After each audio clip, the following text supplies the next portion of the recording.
Bike అంటే కింద పడితే లోనో వాడు వచ్చి ఆసుపత్రిలో చేర్పించాడు. అది కథ అక్కడ జరిగింది.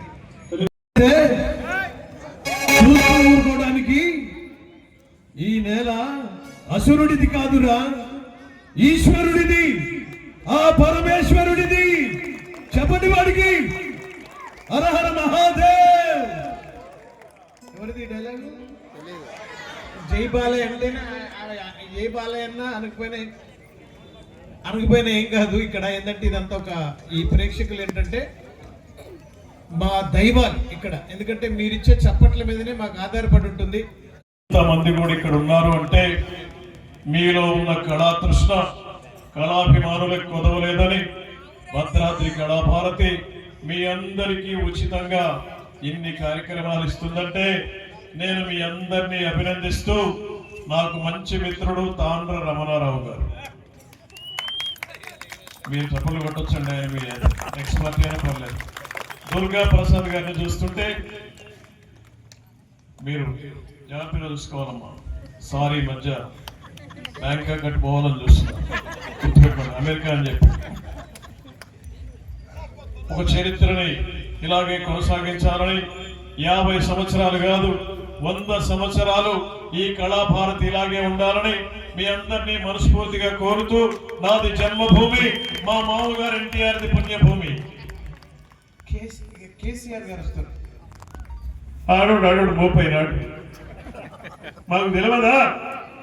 కుర్చీలను ఖాళీ పెడితే మేము కూర్చోవచ్చు కదా. ఇంత ఓపిక లేకపోతే ఎట్లా? ఒక పక్క పానం కొట్లాడి తెలంగాణ తెచ్చింది కొట్టాలి. చెప్పండి మీరు. ఈ కేసీఆర్ గారు ఆ మధ్య కొన్ని జోక్స్ చేశారంట. జోక్స్ కాదు, నిజమే. భూకంపం సృష్టించైనా తెలంగాణ తెస్తా అంటే వనస్థలిపురంలో తెల్లారి భూకంపం వచ్చింది. రియల్ రిక్టర్ స్కేల్ మీద తక్కువే, కానీ జనం అంతా కేసీఆర్ దగ్గరికి వెళ్ళిపోయారు. సార్ ఏందో ఎట్లా వచ్చి ఉద్యమం చేద్దామా? అదిగా సార్, మీరు దయచేసి భూకంపం అనకండి సార్, మా వనస్థలిపురంలో వచ్చింది, దండం పడితే ఇంకేదైనా పదం అనండి సార్. కేసీఆర్కి ఎంత ప్రేమ అంటే ఉత్తరాంధ్ర మీదుగా తెలంగాణకు ఋతుపవనాలు అని వస్తుంది రేడియోలో. కేసీఆర్ అంటాడు, ఎవడా ఋతుపవనాలు? ఎక్కడ ఋతుపవనాలు? ఎవరికి పుట్టిన ఋతుపవనాలు?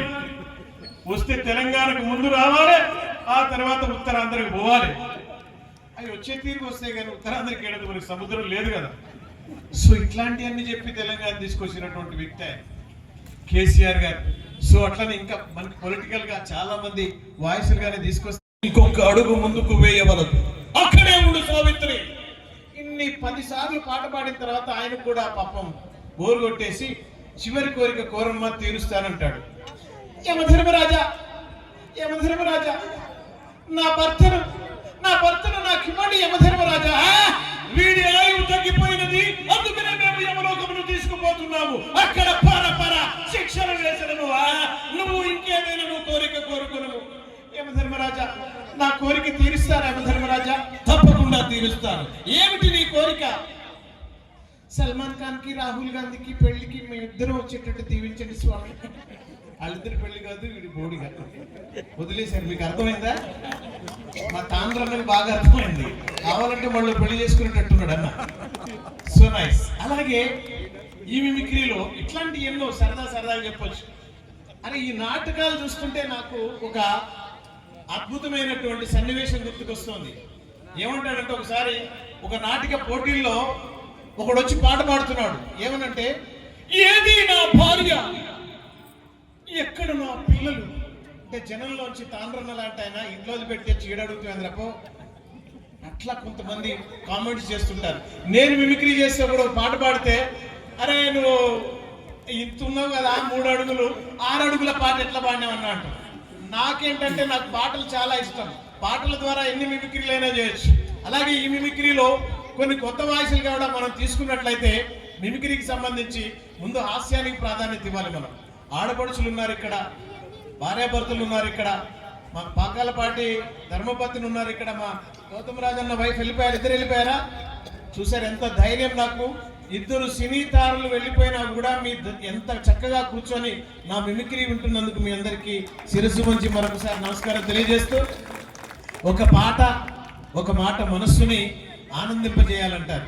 అందుకే పాత రోజుల్లో పాటలు మీకు తెలుసు. ఒక అద్భుతమైన పాట, ఒక అక్కినేని నాగేశ్వరరావు గారికి ఆయన మాట ఎలా ఉంటుంది, పాత రోజుల్లో ఆయన మాట్లాడితే, రాధ ప్రేమించా, నీ ఆరాధనలో గడిపా, నీకోసమే కాదంటున్నా, కానీ నీకోసం ఈ ప్రేమ మందిరాన్ని నిర్మించాను. ఈ ప్రేమ మందిరంలో నీకు చోటుంది అనుకుంటా, కానీ నువ్వేం చేశావు, కాదని వెళ్ళిపోయా. రాధ ఇలా మాట్లాడిన నాగేశ్వరరావు గారు పాట ఘంటసాల గారు మిమిక్రీ ఆర్టిస్ట్. ఆయన ఎలా పాడతారంటే, ప్రేమ భిక్ష నువ్వే పెట్టి పాత్రలేని భిక్షగాన్ని చేశావు, నువ్వివ్వనిదే ఉండలేను, ఏమి కాను, ఎవరి కోసం ఈ ప్రేమ మందిరం, ఈ సూర్యనందనం, ప్రేమ మందిరం, ఈ సూర్యనందనం, ఎవరి కోసం. ఇది మంచి పాట. ఈ మధ్య కొన్ని పాటలు వచ్చాయి, మీ అందరికీ తెలుసు. మరి దీన్ని డీజే చేస్తే, ఈ పాటల్లో ఎవరి కోసం అనే పాట డీజే చేస్తే ఎలా ఉంటుంది? ఈ పాటనే మామూలుగా ఇప్పుడు అంతా డీజేలు చేస్తున్నారు. మీకు ఇంత ముందు చెప్పానో లేదో కానీ పోయినసారి జోక్ చెప్పినా మళ్ళొకసారి చెప్పాలనిపిస్తుంది. ఏంటంటే, గతంలో చనిపోయినప్పుడు మనకు రేడియోలో ఒక మ్యూజిక్ వచ్చేది సార్. పెద్ద వాళ్ళు చనిపోయినప్పుడు ప్రధానమంత్రి శ్రీమతి ఇందిరా గాంధీ దారుణ హత్యకు గురయ్యారు,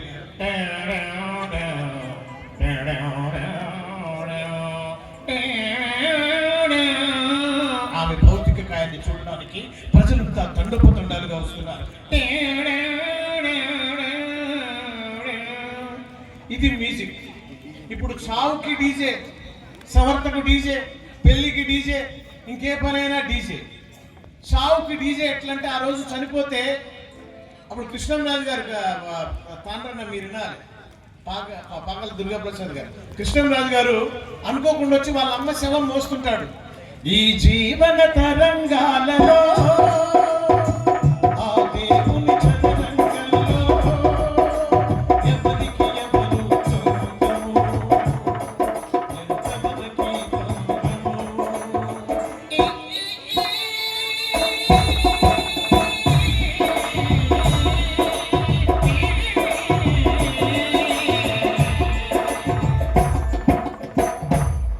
ఈ పాటని డీజే పెట్టి మీ మ్యూజిక్ అప్పుడప్పుడు ఇవ్వండి. 1 2 3 ఈ జీవన తరంగాలలో,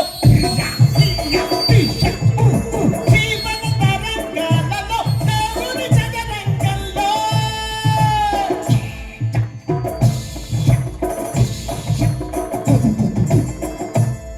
శవం మూలగటం మొదలుపెట్టి పాట నచ్చలేదు.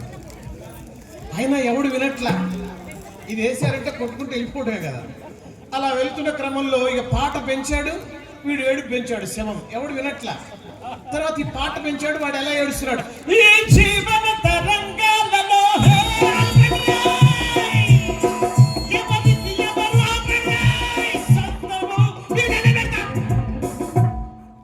ఒక్క 2 కిలోమీటర్లు అరిచాడు, వాళ్ళు వినేటట్లేదు. దూకి వెనక వాడికి దారి తెలుసుగా ఇంటికి వెళ్ళిపోయాడు. మోసే నలుగురు శ్మశానానికి వెళ్ళిపోయారు. డీజే అంటే అట్లుంటుంది సార్. ఎవరైనా ఆర్ట్ ఆపరేషన్ చేసుకున్న వాళ్ళు కానీ, ఆర్ట్లో స్టంట్ వేసుకున్న వాళ్ళు కానీ డీజే సౌండ్ బాక్సుల దగ్గర అస్సలు కూర్చోవద్దు. ఎందుకంటే ఎడమ పక్కన స్టంట్ వేస్తే డీజే వింటే కుడి పక్కకు వస్తుంది. అర్థమైందా మీకు? డీజే నేను చెప్పిందంతా నిజాలమ్మా, దీన్ని కూడా హాస్యం తీసుకోవద్దు మీరు. డీజే వల్ల గోడలు గూలిన ప్రమాదాలు ఉన్నాయి. అరే అప్పుడున్న పాటల్లో ఒక ఎన్టీ రామారావు గారు శ్రీదేవి గారిని ఏమని పిలిచేవారు, జాబిలితో చెప్పనా అనేవాడు, లేకపోతే తుమ్మెదలంటని తేనెలకై తుంటరి పెదవికి దాహాలు చెప్పనా చెప్పనా, జాబిలితో చెప్పనా, రామురాతిరి కలనలోన నీవు చేసిన అల్లరి చెప్పనా. మంచి పాట, మంచి సాహిత్యం ఉంటున్నాం. ఇప్పుడు వచ్చిన పాటల్లో 7ంటికోసారి 8ంటికోసారి 10ంటికోసారి పాట. నేను అన్నది తినవట్లే. డాక్టర్స్కి బాగా ఉపయోగపడుతుంది ఈ పాట. ఇంతకుముందు డాక్టర్ ప్రిస్క్రిప్షన్లో ఉదయం 7:00, 8:00, 9:00 వస్తున్నాయి ఫీలింగ్స్ కాదురా, ముందు టాబ్లెట్స్ మింగు. ఈ పాట వాడికి ఉపయోగపడుతుంది. ఈ పాటలన్నీ ఎలా ఉపయోగపడుతున్నాయి అనేది పాటల సాహిత్యంలో చెప్పాలన్నప్పుడు మనకి ఒక ఎస్వి రంగారావు గారు మాట్లాడాలంటే, సాహసం సాయమేమిరా డింబక ఏమిరా ఎక్కడ రాని శ్రీహరి రమ్మనురా ఏడి రాని శ్రీహరిని పిలువు రావా. ఏమది ఇంత అహంకారమా? సాహసం సాయమేమిరా. ఒక ఎస్వి రంగారావు గారిని చూస్తే మనకి వెంకయ్య నాయుడు గారు గుర్తుకొస్తారు. ఆయన వాయిస్. భారతదేశంలో ఇవాళ రాజకీయ పరిస్థితి ఎలా మారిపోయి జొమాటో పెట్టి వాళ్ళు ఏది పెడితే తిన్నటువంటి రోజులు ఉన్నాయి. అందుకని మీ వాళ్ళని చెప్పేసి మీ ఆవిడ చేతి వంట తినండి, చాలా కాలం బతుకుతారు అంతే. వెంకయ్య నాయుడు గారు చెప్తారు, సార్ మీరు అంత కాము కూర్చున్నారు ఎందుకని? వెనకాల ఎవరు లేరా నాన్న? వెనకాల అప్పుడప్పుడు కొట్టాడు సార్, మీరు ఉన్నారని నాకు తెలుస్తుంది. క్లాప్స్ మీరు ఎందుకంటే చాలా లీనమైపోయి ఉంటున్నారు. వినాలి ఖచ్చితంగా మిమిక్రీలో. ఒక బాలకృష్ణ గారు ఇంకో డైలాగ్ చెప్తారు. ఆయన ఏంటంటే, మీకు సరే వీడియో ట్రోల్ అవుతుంది అని నాకు తెలియదు కానీ నేను ఎక్కడైనా వీడియో తీసేటప్పుడు తీయించట్లేదు సార్. ఎందుకంటే ఒకసారి ఎన్టీ రామారావు గారి డైలాగు నేను చెప్పి యూట్యూబ్లో అప్లోడ్ చేస్తే దుర్గాప్రసాద్ గారు కింద ఒకడు పెట్టాడు, ట్రోలర్స్ అసోసియేషన్ ప్రెసిడెంట్ అటవాడు. ఏం పెట్టాడంటే, అరే రోసియా వాయిస్ అద్భుతంగా చేసినవరా, పోనీ రోసియా వాయిస్ అద్భుతంగా చేసినవు అన్నా అంటే బాగుండేది. అరే రోసియా వాయిస్ అద్భుతంగా చేసావురా అంటే ఎందుకు చిన్న రా అంటున్నావు అంటే, అరే నువ్వు కానీ అంటాడు కింద. వాడిని ఏమనలేము, వాడికి అడ్రస్ ఉండదు. అటువంటి వాళ్ళకి కొంత ఈ ట్రోలర్స్కి నేను భయపడ్డా. కానీ కొంతమంది పెద్దవాళ్ళు చేసే పొరపాటు. ఇంకొకటి వచ్చాడు, అరే ఇదే పాట ఈడ్స్ ఈడ్స్ ఈడ్స్ ఏదో అన్నాడు. ఆ మాట అన్నాను నేను. దాన్ని కూడా ట్రోల్ చేసి వాడు పెద్ద ఇదైపోయాడు. వాళ్ళకి డబ్బులు వచ్చేస్తాయి. ఆ డబ్బులు మనకు అవసరమా? 40 సంవత్సరాలు 45 సంవత్సరాల ప్రయాణం నాది. పేదరికపు పరిహాసం వికట్టహట్టహాసం చేస్తుంటే చినిగిపోయినటువంటి పారాగాన్ చెప్పులు వేసుకొని, అప్పుడు చెప్పులకి టక్ చేయాలని తెలియదు, కాలేజీకి వెళ్ళి చదువుకొని ఎన్టీ రామారావు గారు అభిమానిగా ఈ మిమిక్రీ నేర్చుకున్నాను. ఇవాళ నా 45 ఏళ్ల ప్రస్థానానికి గుర్తింపుగా కళాభారతి నాకు ఇచ్చినటువంటి గొప్ప సన్మానానికి శిరస్సు వంచి నమస్కారం తెలియజేస్తున్నాను. ఆనందం పంచుతున్నారంటే నేను ఒకటే చెప్తా. అందుకే ఒకడు తప్పు చేస్తే ఎవరి బిడ్డ అని అడుగుతారు, ఒకడు మంచి చేస్తే ఏ ఊరి బిడ్డ అని అడుగుతారు. మనం పుట్టినప్పటి నుంచి చచ్చే వరకు మన ఒంటి మీద 100 డ్రెస్సులు మారొచ్చు, కానీ మారంది ఒకటే, మన కళా సంస్థ కళాభారతి. ఏమి చెప్పట్లు. అద్భుతమైన డైలాగ్ చెప్పిన బాలయ్య గారు ఆ మధ్య అఖండ సినిమా తర్వాత ఒక వేదిక మీద మాట్లాడుతున్నారు. ఎలా అంటే, మరి అఖండ అది -డిగ్రీలలో అఖండ సినిమా షూటింగ్ చేసేటప్పుడు విలన్స్ అందరూ పడ్డప్పుడు గమ్ గమ్ గమ్, ఇది ఒక చరిత్ర. గమ్ గమ్ గమ్, ఎవరికి అర్థం కాలే గమ్ అంటే. ఆయన మీసం ఊడింది, దానికోసం గమ్ అడిగాడు. అంతా ఓం అనుకున్నారంట. మీరు ఒకసారి చూడండి, మళ్ళా ఇలాంటివి కూడా జరుగుతుంటాయి. ఇక మా తెలుగు మాట్లాడాలంటే మా జగన్ అన్న నిజంగా కూడా ఇవాళ గుత్తగంప ఏమన్నది, ఏం చేయన్నది, గంప గుత్త నవ్వుగా. ఇది వాళ్ళు హాస్యం పండిస్తేనే కదా. ఇప్పుడు మా కేఏ పాలని ఒక్కసారన్నా పిలవాలన్నా కళాభారతి. ఎందుకంటే నిజాలు మాట్లాడేటోడు ఒక్కడే. మనం మనం మనం నమ్ముతామో నమ్మమో తెలియదు కానీ ట్రంప్కి ఎవడు కాల్ చేసింది? నేనే. కళాభారతికి పర్మిషన్ ఇవ్వని చెప్పాను నేను. అల్లం నాగేశ్వరరావు గారు నాకు బాగా తెలుసు, కానీ ట్రంప్కి నేను మాట్లాడతానన్న సంగతి మీకు ఎవరికి తెలియదు. కావాలంటే ఫోన్ చేసుకోండి అంటాడు. మనం ఫోన్ చేయము, అది ఆ ట్రంప్ మాట్లాడడం అంతే. ఇట్లా విషయాలు కొన్ని ఫోన్స్ వస్తుంటాయి సార్ నాకు. నేను కూడా చేస్తుంటాను. ఎట్లా అంటే, ఏదో మంచి పని మీద ఉన్నప్పుడు చేసినప్పుడు నేను అరబిక్ లాంగ్వేజ్ మాట్లాడతాను, కానీ ఇది అరబిక్ కాదు. ఎలా వస్తుందంటే, హలో ఫోన్స్ వస్తుంటాయి నాకు. హలో చెప్పండమ్మా. మేము పలానా బ్యాంక్ నుంచి మాట్లాడుతున్నామండి. మిస్ అయ్యాని అయిపోయింది. మాట్లాడితే మీకు 6 లక్షలు లోన్ వస్తుందండి, ఉత్తరిస్తారా లోను ఇంట్రెస్ట్ లేకుండా? 6 కాదమ్మా 6 కోట్లు కావాలంటారు. లేదండి చినిగినే 3 ఉన్నాయి, ఉతికినే 3 ఉన్నాయని చెప్పి వాళ్ళు పెట్టేస్తారు. అమ్మ మీ పని ఎట్లుందా అనుకుంటా. తర్వాత మళ్ళీ కాల్ వస్తుంది. ఈసారి నాకు తెలుసు అదేంటంటే ఒక దాన్ని ఫ్రాడ్ కాల్ లాగా వస్తుంది, మనకు చూపిస్తుంటుంది. ఇది ఉంది అనుకునే. హలో నేను పలానా బ్యాంక్ హలో నేను పలానా బ్యాంక్ నుంచి అండి, నా పేరు సరళ. దీని ఏంటిది, ఎక్కడికి వెళ్ళింది ఫోన్? పక్కన అడుగుతుంటుంది. ఇదేంటి ఎక్కడికి? Dubai hello Dubai. ఓ దుబాయ్ వెళ్ళిందా? ఏం మాట్లాడాలి? Are you comfortable in English? English మళ్ళా ఫోన్ చేయదా? నేను చేసిందని తెలుసో తెలియదో నాకు తెలియదు, కానీ నా ఫోన్ మళ్ళీ చేయదు. సో అలాగే బ్యాంకులో బోలెడు జోక్స్ ఉంటాయి. ఒకడు 10 లక్షలు 15 లక్షలు బ్యాంకులో డిపాజిట్ చేసిన తర్వాత తెల్లారి వెళ్ళి ఇంకో 15 లక్షలు చేద్దామని ఒక బోర్డు చూస్తాడు దుర్గాప్రసాద్ గారు. ఆ బోర్డు ఏంటంటే మీ కళల్ని మేము నిజం చేస్తాం. వీడు వెంటనే నా 15 లక్షలు నాకు ఏంటి సార్ అంటాడు. అరే వేయటానికి వచ్చి 15 లక్షలు అంటే ఏంటయ్యా, కళ్ళని నిజం చేస్తాం అంటే రాత్రి నేను చచ్చిపోయినట్టు కళ వచ్చింది, నిజం చేస్తావా నువ్వు?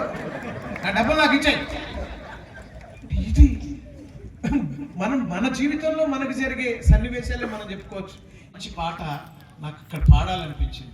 ఆ పాట ఏంటంటే దానికంటే ముందు సి నారాయణ రెడ్డి గారు ఎన్టీ రామారావు గారికి ఒక పాట రాశారు. ఆయన డైలాగ్స్ లో ఏంటంటే చిత్రం హాయ్ పాడా రే విచిత్రం, చిత్రం హాయ్ పాడా రే విచిత్రం, రాచరికపు చిత్రులతో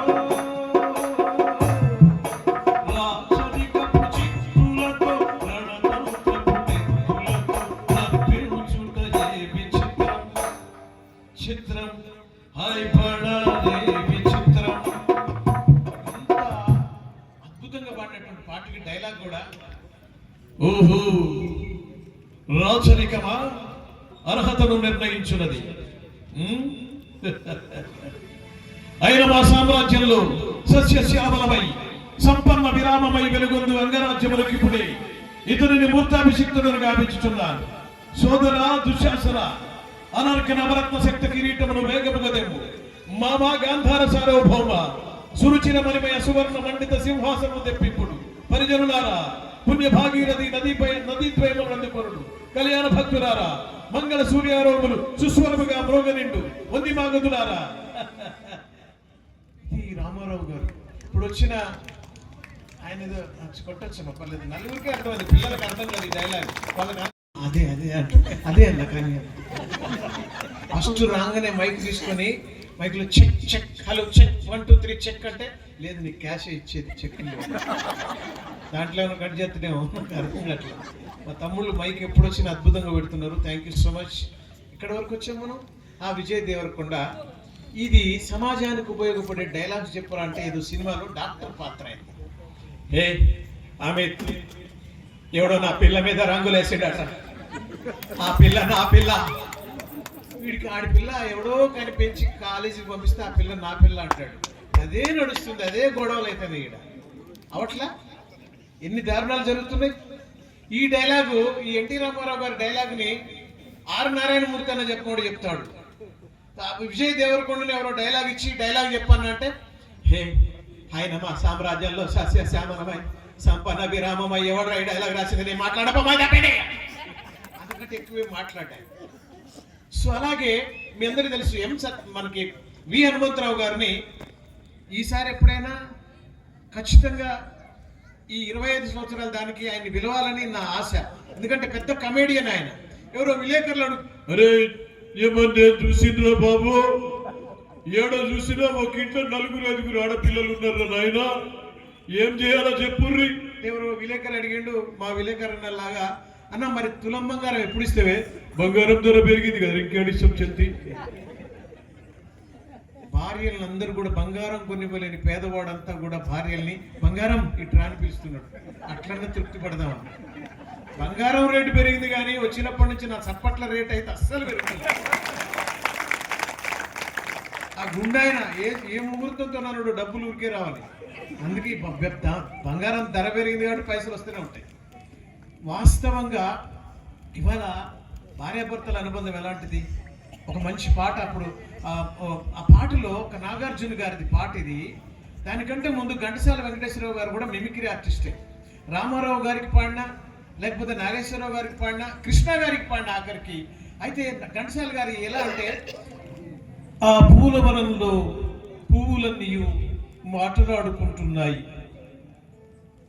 నేనొక పూల మొక్క కడ నిలిచి చివారున కొమ్మ వంచి గోరానుడునంతలోనే పూల మేసాల పిల్ల.